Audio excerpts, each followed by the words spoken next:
कृष्णाय वासुदेवाय हरये परमात्मने प्रणतक्लेशनाशाय गोविन्दाय नमो नमः। वसुदेवसुतं देवं कंसचाणूरमर्दनं देवकी परमानन्दं कृष्णं वन्दे जगद्गुरुम्।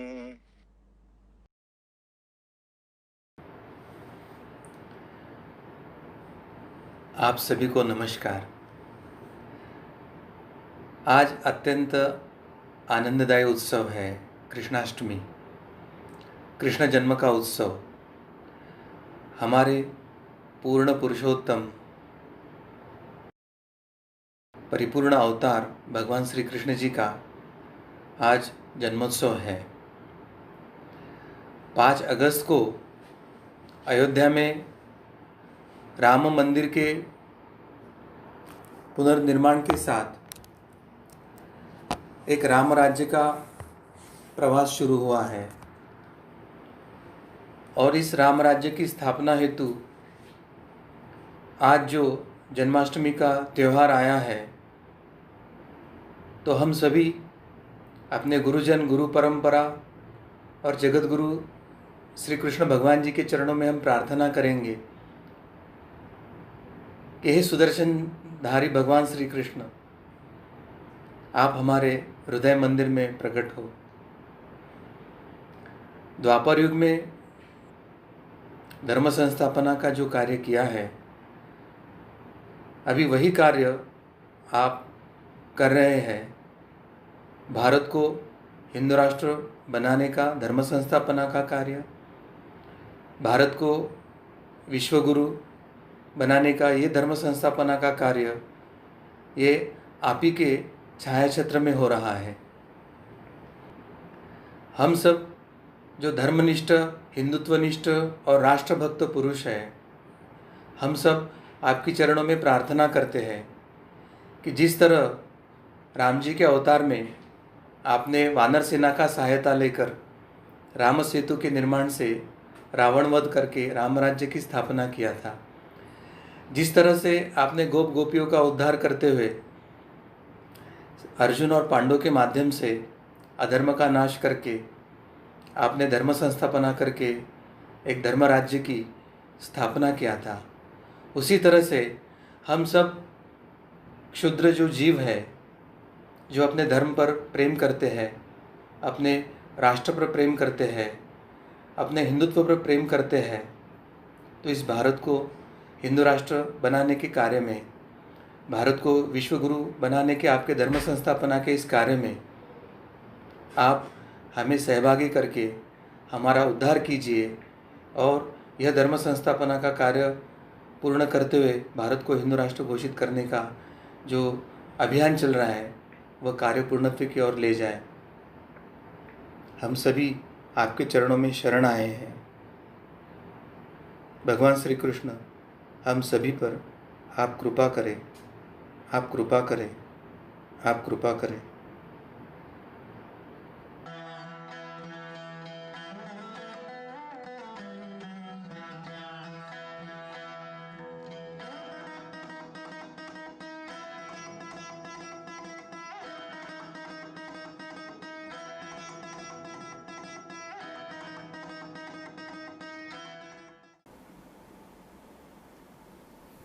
नमस्कार। जगतगुरु भगवान श्री कृष्ण जी के चरणों में कृतज्ञतापूर्वक वंदन करता हूँ। सनातन संस्था एवं हिंदू जनजागृति समिति की ओर से धर्म संवाद के इस विशेष कार्यक्रम में मैं कार्तिक सालुंके आप सभी का हार्दिक स्वागत करता हूँ। बंधुओं, पिछले कुछ दिनों से हमने वामपंथियों द्वारा किस प्रकार से हमारे देश में हमारा धर्म, हमारा जो सीख है, हमारा जो इतिहास है, उसका विकृतीकरण किस प्रकार से हो रहा है, हमारे युवाओं को हमारी धर्म से, संस्कृति से किस प्रकार से दूर करने का षड्यंत्र किया जा रहा है, ये सत्य बातें हमने समझ कर ली। इन वामपंथियों का काले करतूते किस प्रकार से है, ये हमने जानकर लिया। इनके बारे में कई विदेशी लेखकों ने भी किस प्रकार के कम्युनिज्म के बारे में, वामपंथ के बारे में जो अपने साहित्य लेखन किया है, उसकी सारी जानकारी हमने समझ कर ली। आज भी इन वामपंथियों के द्वारा हमारे देश में जो इतिहास का विकृतीकरण किया जा रहा है, वो कैसे किया जा रहा है, इन कम्युनिज्म का, कम्युनिस्ट लोगों का षड्यंत्र कैसे है, ये सत्य स्थिति भारत की, ये आज हम समझ कर लेने वाले हैं। हमारे साथ हिंदू जनजागृति समिति के राष्ट्रीय मार्गदर्शक सद्गुरु डॉक्टर चारुदत्त पिंगले जी उपस्थित हैं। नमस्कार सद्गुरु डॉक्टर पिंगले जी। नमस्कार कार्तिक जी। सद्गुरु डॉक्टर पिंगले जी, अब भारत के प्राचीन और प्रगत विज्ञान का विषय जब भी आया है तो कम्युनिस्टों ने उसे विरोध ही किया है, तो ऐसे हर बार क्यों होता है, इसका पीछे कारण क्या है, वो भी आप हमारे दर्शकों को बताएं। कार्तिक जी, मूलतः आपको एक बात स्पष्ट बताना चाहता हूँ कि कम्युनिस्टों का मूलतः विरोध है वो हिंदू धर्म, सनातन धर्म को है। उनका जो मूलतः विरोध है वो भारतीय संस्कृति, भारतीय परंपरा या पारंपरिक ज्ञान जो है, विज्ञान जो है, शिक्षा पद्धति है, इन सभी को कम्युनिस्टों का विरोध है। क्योंकि कम्युनिस्टों ने जो अपना एक विचारधारा निर्माण किया है, उनका एक तत्व निर्माण किया है, वो पंथ विरोधी, सांप्रदाय विरोधी उनका ये तत्व है। मगर पंथ, सांप्रदाय और धर्म, इसमें का फ़र्क उनको पता नहीं था। और क्रिश्चियनिटी और रिलीजन के विरोध में उन्होंने जो एक रिवॉल्ट किया था यूरोप में, और जिसके आधार पर वामपंथ को स्थापित करने का प्रयास किया था, तो रिलीजन और क्रिश्चियनिटी के कंसेप्ट से बहुत अलग और बहुत व्यापक और बहुत दिव्य एक यूनिवर्सल लॉ धर्म में होते हैं। और सनातन धर्म संपूर्ण मनुष्य, संपूर्ण प्राणी, वनस्पति और सृष्टि का प्रतिनिधित्व करता है। यह समझने की क्षमता ना तो कार्ल मार्क्स की थी, ना लेनिन की थी, ना माओ की थी, ना किसी वामपंथियों की है।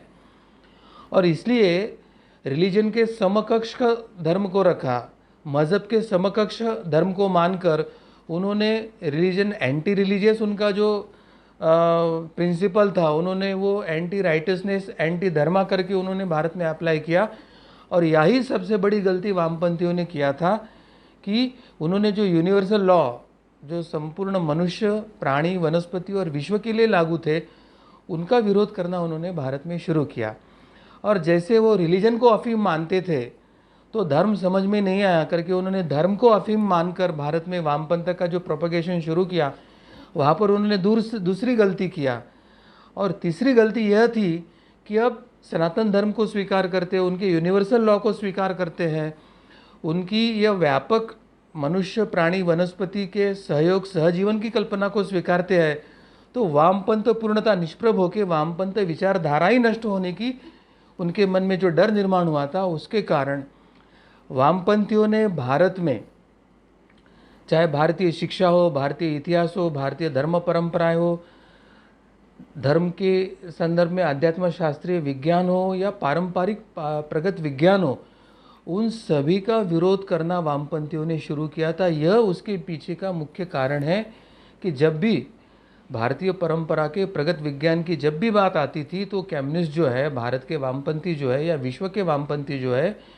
वो भारत की किसी भी परंपरा को नीच, हीन या तुच्छ या पिछड़ा या पुरातन या अनादि करके दिखाने का प्रयास कर रहे थे। क्योंकि कम्युनिस्टों को ना तो प्रमाण से कोई संबंध है, ना तो तथ्यों से कोई उनका लेना देना है। उनका सबसे अधिक लेना है उनके प्रचार का महत्व। झूठ चिल्ला चिल्ला कर बोलो और झूठ को सत्य करके प्रस्थापित करो, और सत्य को दबोचो, दबाए, दड़पो और सत्य को नष्ट कर दो। इस प्रकार की वामपंथी विचारधारा है। इस प्रचार के आधार पर वे किसी को भी झूठा सिद्ध करने की क्षमता रखते हैं, क्योंकि एक गलत पद्धति की विकृत तार्किक क्षमता उनमें ज़रूर है। और सनातन धर्म यह जानता है, सनातन धर्म एक प्रार्थना होती है कि सद्बुद्धि के दाता श्री गणेश जी है या श्री गुरु को हम प्रार्थना करते कि हमें सद्बुद्धि दे। तो सद्बुद्धि से किसी भी शास्त्र, साहित्य या धर्म ग्रंथ का योग्य विश्लेषण हो सकता है। मगर अगर सद्बुद्धि नहीं, वामपंथी और अधर्मियों के जैसे, इनकी असुरों के जैसे अगर कुबुद्धि है, तो कुबुद्धि से विकृत ही विश्लेषण होता है और एकदम भिन्न या विरोधी अर्थ निकालने की क्षमता उनमें होती है। और वामपंथियों में यही विकृत विश्लेषण, एकदम धर्म विरोधी विश्लेषण और तर्क करने की एक विरोधी विचारधारा की क्षमता इनमें निर्माण हुई है, ऐसे ध्यान में आता है। नेहरूवादी समाजवाद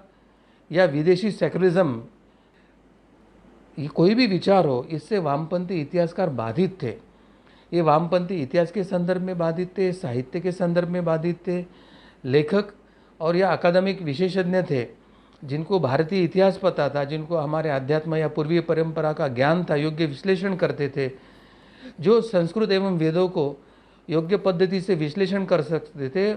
उनके तरफ सदैव हीन दृष्टि से इन वामपंथियों ने देखा और इन्होंने जो धर्म, वेद या साहित्य, संस्कृत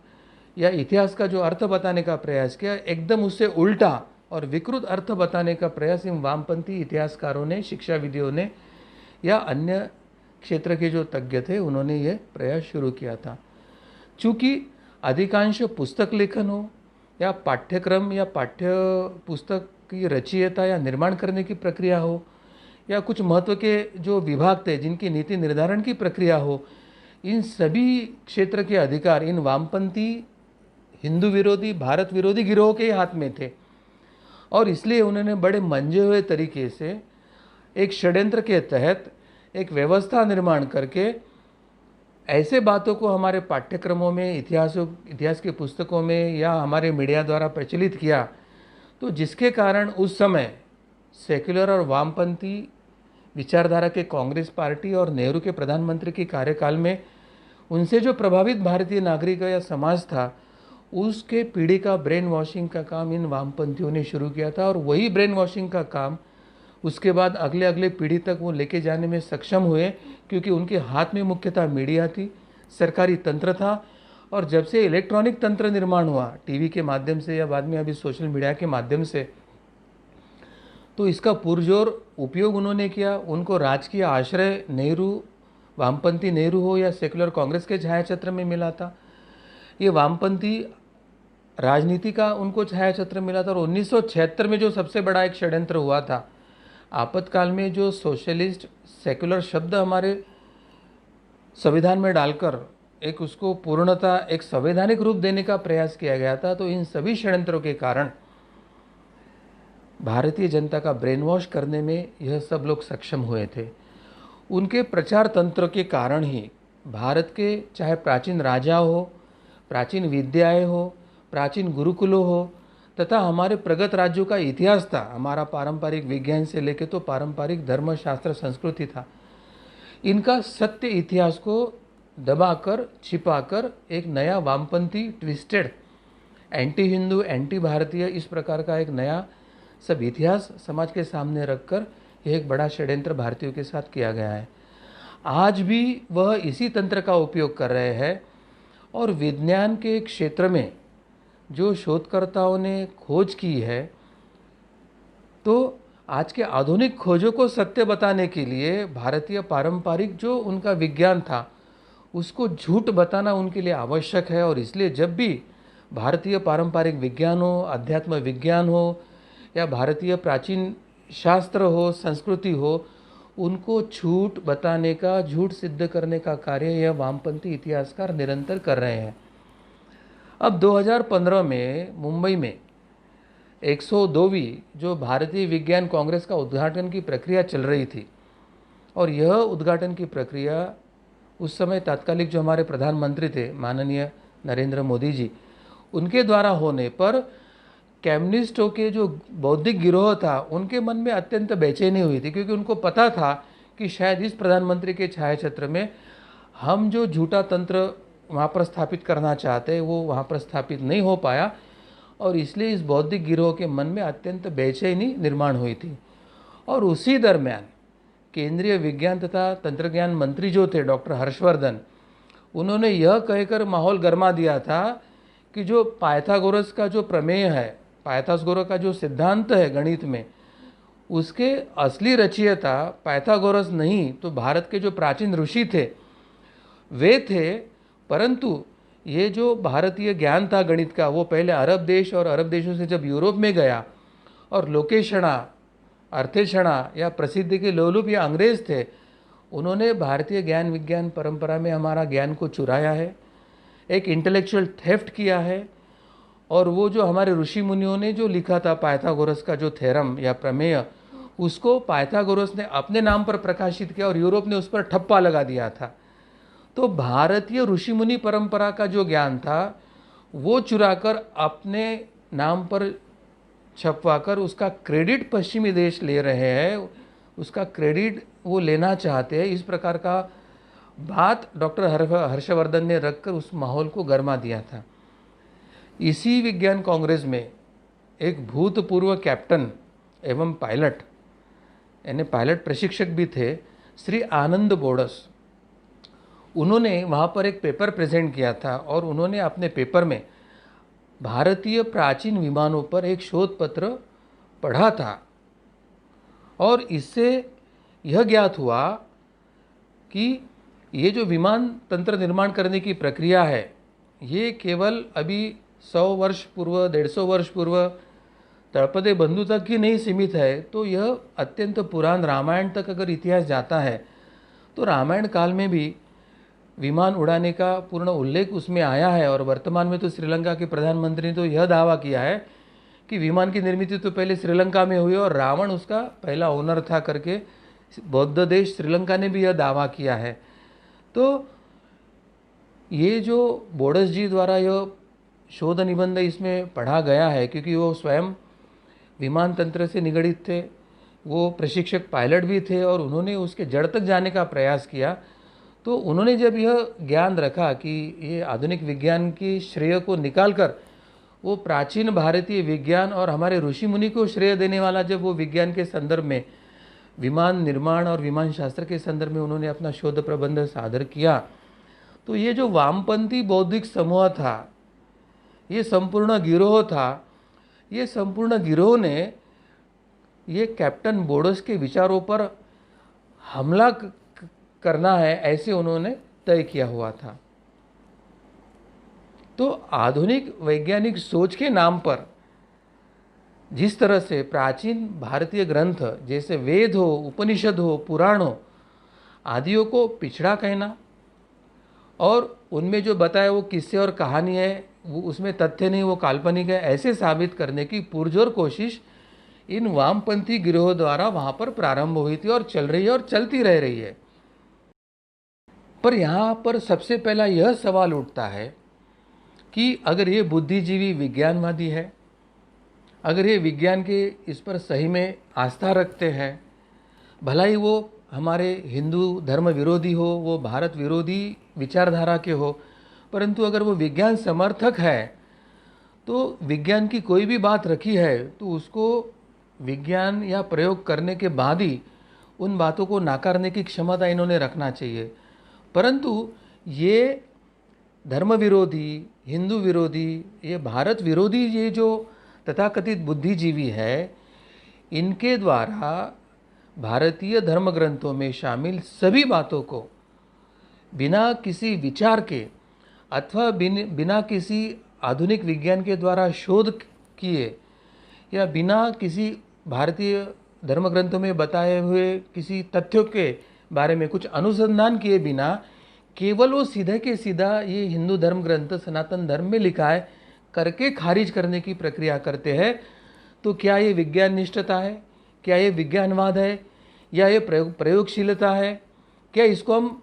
आधुनिक विज्ञान के धरातल पर भी ये स्वीकार सकते हैं? बिल्कुल नहीं। तो ये वामपंथी ना तो इसके बारे में कोई शोध करना चाहते, इसके बारे में ना तो कोई अनुसंधान करना चाहते, इसके बारे में कोई वैज्ञानिक तथ्यों के आधार पर इसको नाकारना चाहते। वो केवल ये बातें हिंदू धर्म ग्रंथ में लिखी है, ये भारतीय प्राचीन विद्याओं से निगडित है, केवल इसको जानकर वे उसको खारिज करना चाहते हैं। यह अत्यंत अवैज्ञानिक, विज्ञान विरोधी, प्रयोगशीलता के विरोधी, एंटी प्रोग्रेसिव, ऑर्थोडॉक्स पद्धति की ये विचारधारा और इसलिए वामपंथ ये हिंदू धर्म का, सनातन धर्म का या मानव के उत्थान का, विश्व के उत्थान का ही शत्रु है। यह हमें जानकर लेने की आवश्यकता है। किसी भी दूसरे पक्ष को शांति से सुने बिना अथवा उसके तथ्य एवं तर्कों को प्रामाणिकता से जांच किए बिना सीधा उसे नाकारना, यह उनके अज्ञान को वो साबित करते हैं, उनके अज्ञान की वो वहाँ पर तथ्य और प्रमाण देते हैं। क्या इस कोशिश में जुटने वाले वामपंथियों का यह बौद्धिक भ्रष्टाचार नहीं है? यदि इन वामपंथी एवं प्रगतिशील लेखकों को ऐसे लगता है कि महर्षि भारद्वाज द्वारा रचित वैमानिक शास्त्र ये अत्यंत निहायती झूठ एवं गल्प का उदाहरण है, तो कम से कम इसकी तो जांच करनी ही चाहिए थी ना उन्होंने। इसके बारे में कुछ तो तथ्य और प्रमाण उन्होंने देना ही चाहिए था ना। इसके बारे में कुछ तो प्रयोग या शोध अनुसंधान करना आवश्यक था ना। मगर ये बिना किए ही वो उसको खारिज करना चाहते हैं। तो इसका मूल कारण एक ही है कि ये वामपंथी विचारधारा ये धर्म विरोधी विचारधारा है, हिंदू धर्म सनातन धर्म विरोधी विचारधारा है, ये भारत विरोधी विचारधारा है, ये भारत के प्राचीन विद्या विज्ञान इनके विरोधी विचारधारा होने के कारण वे इसको विरोध कर रहे हैं, ऐसे सिद्ध होता है। कैप्टन बोर्डस द्वारा रखे गए विभिन्न तथ्यों एवं वैमानिक शास्त्रों में जो कुछ शामिल की गई प्रमुख बातें हैं, वो विज्ञान की कसौटी पर तो कम से कम उसको तपास कर देखना कसना इतना तो इन वामपंथियों के लिए आवश्यक था ना। लेकिन उन्होंने ऐसा नहीं किया। किसी दूसरे व्यक्ति की बात को बिना कोई तर्क दिए सिरे से सीधा खारिज करना, यह मूलतः वामपंथी तानाशाही प्रवृत्ति का यह एक पुरावा है। और पिछले 60 वर्षों से भारत देश यही देखते आ रहा है, और मुझे लगता केवल भारत ही नहीं तो विश्व के अनेक देश और अनेक नागरिक इन वामपंथियों की यही तानाशाही अनुभव कर रहे हैं। वैचारिक छुआछूत ये नई संकल्पना इन वामपंथियों ने भारतीय परिप्रेक्ष्य में शुरू किया,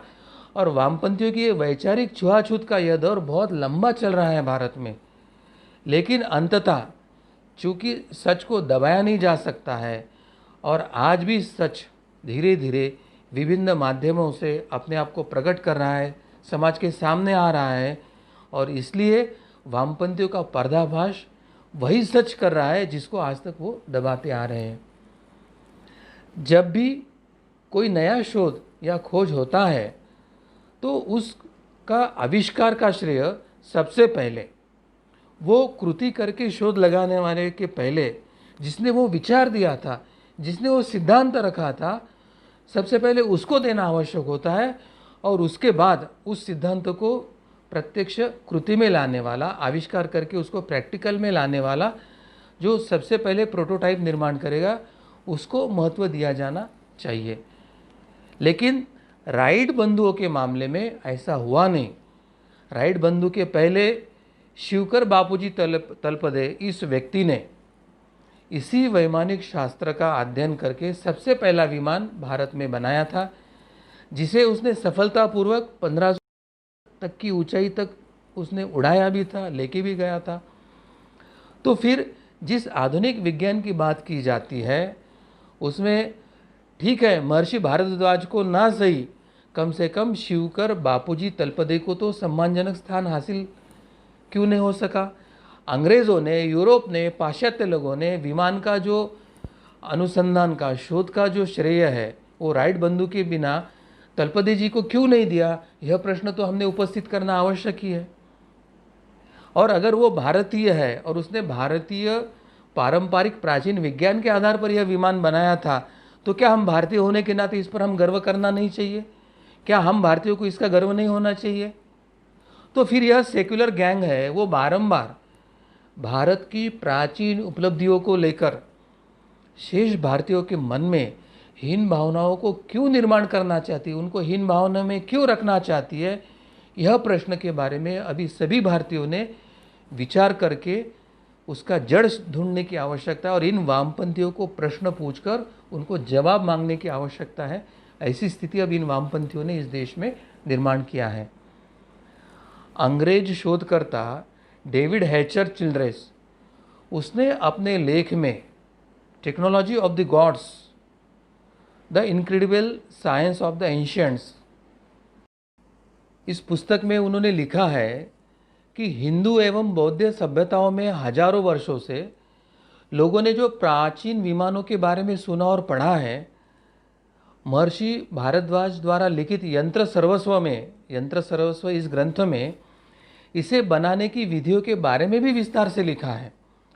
तो इसी लेख में डेविड हैचर लिखते हैं कि प्राचीन भारतीय विद्वानों ने विभिन्न विमानों के प्रकार, उन्हें उड़ाने संबंधी मैनुअल और विमान प्रवास की प्रत्येक संभवित बात एवं देखभाल आदि के बारे में विस्तार से वर्णन किया है। और समरांगण सूत्रधार नामक इस ग्रंथ में इसके बारे में स्पष्ट लेखन हुआ है, ऐसे भी उन्होंने बताया है। तो इस ग्रंथ में लगभग 230 सूत्रों एवं पैराग्राफ की महत्वपूर्ण जानकारियाँ भी उसमें दी है, ऐसे उन्होंने बताया है। तो डेविड आगे अपने इस पुस्तक में लिखते हैं कि यदि यह सारी बातें उस कालखंड में लिखित एवं विस्तृत रूप में मौजूद थी, तो क्या ये सभी कोरी चर्चाएं थी? क्या किसी ऐसी विशालकाय वस्तुओं की भौतिक मौजूदगी के बिना केवल सिर्फ कपोल कल्पित कल्पना करके इस लिखाण हो सकता है? एक और अंग्रेज लेखक एंड्रयू टॉमस लिखते हैं कि यदि समरांगण सूत्रधार जैसे बृहद एवं विस्तारित ग्रंथ को सिर्फ कल्पना भी मान लिया जाए, तो यह निश्चित रूप से अब तक की सर्वोत्तम कल्पना है। यह अब तक की निश्चित सर्वोत्तम कल्पना है या फिक्शन उपन्यास माना जा सकता है, ऐसे वे तर्क देते हैं। यानी टॉमस तो यह कहते हैं कि अगर इसको कल्पना भी माने ना, तो भी यह इतनी सर्वोत्तम कल्पना है और फिक्शन उपन्यास इतने उच्च कोटि का फिक्शन उपन्यास है कि फिर भी उसकी कीमत कम नहीं होती है। और टॉमस सवाल उठाते हैं कि रामायण एवं महाभारत में भी कई बार विमानों से आवागमन एवं विमानों के बीच पीछा अथवा उसका आपसी युद्ध का वर्णन स्पष्टता से आता है, और इसके आगे मोहनजोदड़ो एवं हड़प्पा के जो अवशेष है उसमें भी विमानों के भित्ति चित्र भी उपलब्ध हैं। तो इसे सिर्फ काल्पनिक कहकर खारिज नहीं किया जा सकता और खारिज नहीं किया जाना चाहिए था। तो एक तरह से ये जो दो यूरोपियन लेखक हैं, उन्होंने अपने पुस्तक में सुस्पष्टता से भारतीय प्राचीन विज्ञान परंपरा का और प्राचीन भारतीय विमान शास्त्र का पुरजोर समर्थन किया है, और इनको जो खारिज किया है, चाहे वो अरब या यूरोपियन आधुनिक विज्ञानवादियों ने हो या यूरोप के इस परंपरा ने हो, तो वे कहते हैं कि यह भारतीय प्राचीन विज्ञान परंपरा पर अत्यंत अन्यायपूर्ण कृति है, और प्राचीन विज्ञान का आधार लेकर इन्होंने जो अनुसंधान किया और पूरा श्रेय लिया है, और प्रत्यक्षता से इसका भी वो एक तरह से खंडन कर रहे हैं। तो ये दो विदेशी लेखक स्पष्टता से भारतीय प्राचीन विद्या और विज्ञान के परंपरा के संरक्षण में हमारे पक्ष में उभर कर आए हैं, हमारे पक्ष में खड़े होकर आए हैं। लेकिन दूसरी तरफ हमारे देश के ये जो सेक्युलर कम्युनिस्ट है, जो स्वयं को बुद्धिवादी मानते हैं और जिनके दिल और दिमाग में हिंदुत्व, संस्कृत एवं प्राचीन ग्रंथों के नाम पर केवल हीन ग्रंथ ही पैदा किए हैं, ऐसे जिनके मन में हीनता का भाव है और उन्हें सिर्फ अंग्रेज, जर्मनों एवं लैटिन में जो कुछ लिखा हुआ है विज्ञान और विद्या या धर्म परंपरा, केवल उसको ही सत्य लगते हैं, तो ये वामपंथियों के बौद्धिक एक बैंक्रप्सी का उदाहरण है, ऐसे हमें मानना चाहिए। क्योंकि कोई शोध नहीं, कोई अनुसंधान नहीं, और केवल हिंदुओं के धर्म ग्रंथ में लिखा है, ये भारतीय प्राचीन विज्ञान और परंपरा से निगड़ित है, भारतीय संस्कृति से निगड़ित है करके खारिज करना, और केवल लैटिन या अंग्रेज़ों ने लिखा हुआ है करके उसको सत्य मानना, ये उनका पूर्वग्रह दूषित दृष्टिकोण एवं हिंदू और भारत विरोध का ही प्रतीक है, यह हमें समझने की आवश्यकता है। ऑक्सफोर्ड विश्वविद्यालय के एक प्रोफेसर वी.आर. रामचंद्रन दीक्षितार, उन्होंने अपनी पुस्तक war in the ancient India, इसमें लिखा है कि आधुनिक वैमानिकी विज्ञान में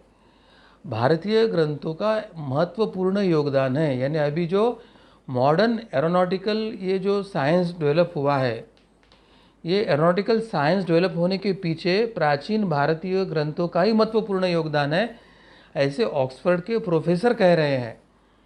उन्होंने बताया है कि सैकड़ों गूढ़ चित्रों द्वारा प्राचीन भारतीय ऋषियों ने पौराणिक विमानों के बारे में सुस्पष्टता से ग्रंथों में लिखा है। यदि आज के भारतीय बुद्धिजीवी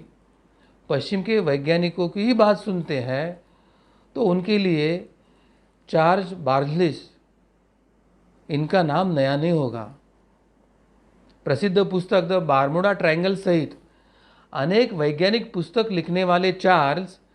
लिखते हैं कि यदि आधुनिक परमाणु युद्ध सिर्फ कपोल कल्पना नहीं वास्तविकता है, तो निश्चित ही भारत के प्राचीन ग्रंथों में ऐसा बहुत कुछ है जो हमारे समय से कई आगे का है और वो प्राचीन भारतीय ग्रंथों में लिखा हुआ है। 400 ईसा पूर्व लिखित जो एक ज्योतिष का ग्रंथ है, उसमें ब्रह्मांड में धरती की स्थिति, गुरुत्वाकर्षण नियम, ऊर्जा के गतिकीय नियम और कॉस्मिक किरणों की जो थ्योरी आदि के बारे में जो लिखा है, बताया जा चुका है, वो उसके बाद आधुनिक विज्ञान वालों ने उसके बारे में शोध और अनुसंधान करके उसका अनुसंधान तो किया है, मगर श्रेय उन्होंने लिया है, जबकि इसके बारे में पूर्णतः जो थ्योरी है वो भारतीय धर्म ग्रंथों में उपलब्ध थी। इसका स्रोत आपको पता होना चाहिए, doomsday 1999 AD by Charles Blitz. इनके पृष्ठ 123 से 124 पर इस बारे में उन्होंने स्पष्टता से अपना लिखा है। इस प्रकार कलकत्ता संस्कृत कॉलेज के जो संस्कृत के प्रोफेसर थे दिलीप कुमार कांजीलाल, उन्होंने 1989 में एशियन एस्ट्रोनॉट सोसाइटी की जो म्यूनिक जर्मनी में जो एक परिषद हुई थी, उसके 6वीं कांग्रेस के दौरान उड़ सकने वाले प्राचीन भारतीय विमानों के बारे में एक उद्बोधन दिया था और एक पर्चा भी उसमें उन्होंने प्रस्तुत किया था। सौभाग्य से उस समय वहाँ पर भारत की प्राचीन विज्ञान परंपरा की, भारत की संस्कृति और धर्म परंपराओं की खिल्ली उड़ाने वाले आधुनिक भारतीय बुद्धिजीवी हो या वामपंथी हो या सो कॉल्ड सेकुलर और प्रोग्रेसिव लोग वहाँ पर नहीं थे। अन्यथा उन्होंने म्यूनिक के इस जर्मनी के कॉन्फ्रेंस में भी उन्होंने इस पेपर रीडिंग का, एक रिसर्च पेपर का रीडिंग हुआ था, उसकी उन्होंने खिल्ली उड़ाया होता। और प्रोफेसर कांजीलाल के अनुसार ईसा पूर्व 500 में कौशिकी एवं शतपथ ब्राह्मण नाम के कम से कम 2 और ग्रंथों थे जिसमें अंतरिक्ष से धरती पर देवताओं के उतरने का उल्लेख था। और यजुर्वेद में उड़ने वाले यंत्रों को विमान ऐसा नाम भी दिया था और जिसका उपयोग उस समय अश्विनी कुमार प्रत्यक्ष कर रहे थे, ऐसा उसमें उल्लेख भी आया हुआ है। इसके अलावा भागवत पुराण में भी विमान शब्द का कई बार बारंबार उल्लेख आया हुआ है। तो प्राचीन भारतीय विमान के संदर्भ में एरिक वॉन डेनिकेन, इसके भी खोज के बारे में यहाँ पर बताना आवश्यक है, ऐसे मुझे लगता है। उसके पहले एरिक वॉन डेनिकेन, इसका परिचय हमें जानना ज़रूरी है। 89 वर्षीय डेनिकेन एक खोजी और बहुत प्रसिद्ध लेखक है। उनकी लिखी किताब चैरियट्स ऑफ द गॉड, यह बेस्ट सेलर यानी अधिकतम बिक्री वाली पुस्तक रही है। डेनिकेन की खूबी है कि उसने प्राचीन इमारतों तथा स्थापत्य कलाओं के संदर्भ में गहन अध्ययन किया है और उस गहन अध्ययन के आधार पर अपनी थ्योरी उन्होंने रखी है और जिसके आधार पर उन्होंने यह साबित किया है कि पूरे विश्व में प्राचीन काल में एलियंस यानी अन्य ग्रहों के मानव पृथ्वी पर आते जाते रहे हैं। एरिक वॉन ने 1971 में वे भारत में कोलकाता में गए थे। वे अपने एशियंट एलियंस थ्योरी के आधार पर वैदिक संस्कृति में कुछ वो तलाशना चाहते थे। डेनिकेन यहाँ के एक संस्कृत कॉलेज में गए थे। यहाँ उनकी मुलाकात प्रोफेसर दिलीप कांजीलाल से हुई थी। देवताओं के विमान यात्रा के वृत्तांत ने वो उनको खासा आकर्षित किया था भारतीय परंपरा, भारतीय प्राचीन विज्ञान के तरफ, भारतीय धर्मग्रंथ और शास्त्रों के तरफ। वो ने माना कि ये वैदिक विमान वाकई में असली एयरक्राफ्ट थे और यह सब तथ्य होते हुए भी भारत के ये जो सेकुलरवादी वामपंथी है, हिंदू विरोधी, भारत विरोधी जो सेकुलरवादी वामपंथी है, उन्होंने कैप्टन आनंद बोडस जी के शोध की खिल्ली प्रत्यक्ष में 2015 में उड़ाई। विज्ञान का कुछ भी ज्ञान न होने वाले हमारे देश के ये जो सेकुलर पत्रकार है, ये कम्युनिस्ट सेकुलर वामपंथी विचारधारा के लोग हैं। उन्होंने संपूर्ण विश्व में अपने ही देश के एक शोध कार्य को केवल हास्य विनोद बनाकर इसलिए पेश किया क्योंकि वो प्राचीन भारतीय विज्ञान परंपरा से जुड़ा हुआ था, वो हिंदू धर्म के विज्ञान परंपरा से जुड़ा हुआ था, ना कि वो कोई यूरोपीय आधुनिक विज्ञान के परंपरा से जुड़ा था। इसलिए भारत को अब इस झूठी सेक्युलर कम्युनिस्ट विचारधारा से पूर्णतः बाहर निकलकर हमारे प्राचीन विज्ञान, प्राचीन धर्मग्रंथ, प्राचीन संस्कृति, प्राचीन इतिहास, प्राचीन गौरवशाली परंपरा, प्राचीन शिक्षा प्रणाली, इन सब का पहले सत्य दर्शन करने की आवश्यकता है। हमें हमारे ही प्राचीन इन शास्त्रों का अध्ययन करने की आवश्यकता है और उसे अध्ययन करके, प्रैक्टिकल अनुसंधान करके, उसकी मनुष्य को उपयोगिता को लेकर अनुसंधान करके उसको अभी पूर्णतः गौरव से विश्व के सामने रखने का अभी समय आया हुआ है। और इसलिए मैं भारत के जो भारतीय परंपरा से निगड़ित है, पूर्वीय दर्शन या सनातन धर्म परंपरा, हिंदू धर्म परंपरा से निगड़ित, इन पर आस्था रखने वाले सभी विद्वज्जनों को यह मैं प्रार्थना करना चाहता हूँ कि आप आगे आइए, इन सब क्षेत्र में आप अनुसंधान और शोध कीजिए और गौरवपूर्ण उपलब्धियाँ लेकर केवल भारत में नहीं तो विश्व के सामने रखकर भारत को पुनश्च गौरव प्राप्त करा के दीजिए। यही भारत को विश्व गुरु बनाने की प्रक्रिया है, यही भारत को राम राज्य और धर्माधिष्ठित एक हिंदू राष्ट्र बनाने की प्रक्रिया है और यही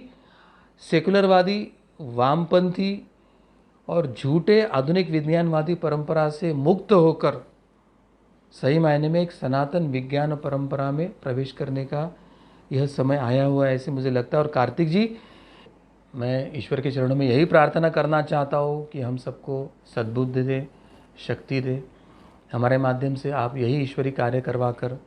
आप हमारा उद्धार कीजिए और धर्म की स्थापना कीजिए। हम सभी को आपके कृपा पात्र बनाइए। इसी प्रार्थना के साथ मैं अपने वाणी को यही विराम देता हूँ। आप सभी को नमस्कार। जी सद्गुरु डॉक्टर पिंगले जी, आपने अभी जो वास्तविकता हमारे सामने रखी है, तो इससे एक बात तो ये स्पष्ट हो गई कि स्वतंत्रता के उपरांत जो ये साम्यवादी लोगों के हाथ में शिक्षा व्यवस्था सौंपने के कारण, क्योंकि नेहरू जी इस विचारधारा के थे, वामपंथी विचारधारा के, तो इनको सारी ये सत्ता मिलने के कारण इन्होंने किस प्रकार से हिंदू धर्म के प्रति घृणा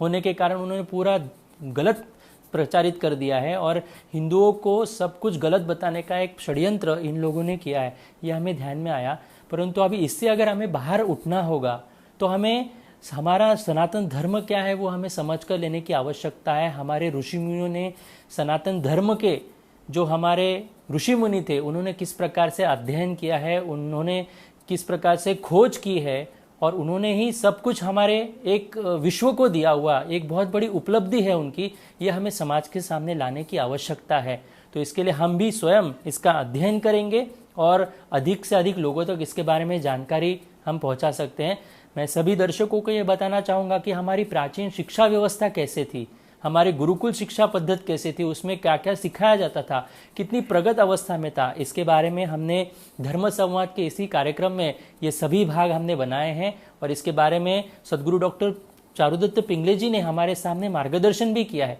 आप सभी इसका अध्ययन अवश्य कर सकते हैं। आप समिति की वेबसाइट hindujagriti.org इस पर अवश्य भेंट दीजिए। इस पर ये सभी भाग भारत की पुरातन शिक्षा व्यवस्था के बारे में सब कुछ जानकारी उपलब्ध है, आप इसका अवश्य अवलोकन कर सकते हैं। आपको यह विशेष संवाद हमारा जो शुरू है यह सुनते समय यदि आपके मन में कुछ प्रश्न निर्माण होते हो तो आप अपने प्रश्न चैट बॉक्स पे लिख कर दे सकते हैं और आप अगर इस राष्ट्र निर्माण के कार्य में सहभागी होना चाहते हैं तो अपना नाम, अपना संपर्क क्रमांक एवं अपने जिले का नाम आप अवश्य लिख कर दें। भगवान श्री कृष्ण जी की असीम कृपा से धर्म संवाद का आज का यह कार्यक्रम यहीं पर संपन्न हुआ, ऐसे मैं घोषित करता हूँ। नमस्कार।